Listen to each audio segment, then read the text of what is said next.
And what Jesus is doing is presenting us with a reality. We are made to depend on our God the way our children depend on us. The posture of his people in his kingdom is to be one of dependence for our needs on our Father, who is far better than we are. If we can be trusted by our children, in spite of our sin, in spite of the fact that we have bad days and better than bad days, if they can look to us, even though we snap sometimes and yell, if they can still look to us, then can't we trust our God who has no sin to take care of us? That's pretty simple math, right? Like, yeah, of course. Here's the problem.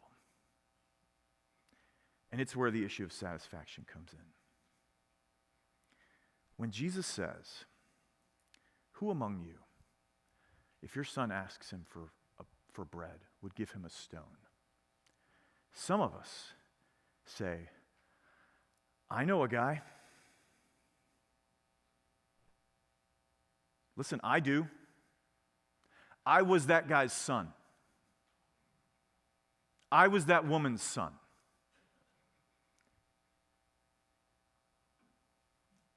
And some of us in this room learned very early and very consistently from those that we trusted most that our needs don't matter, that we exist for their needs, and that our needs can only be met when they are commensurate or aligned with what they need, and if not, out of luck.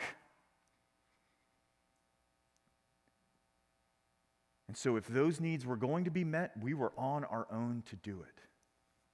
And some of those needs are pretty easy, like food and such. And those are fairly simple ones, if we're being honest, in the grand scheme of things. But some of those needs, like being seen and known, like being loved and valued apart from how we can serve someone else, those aren't so easy. And so instead of getting those needs met, we came to learn very early that that's not possible.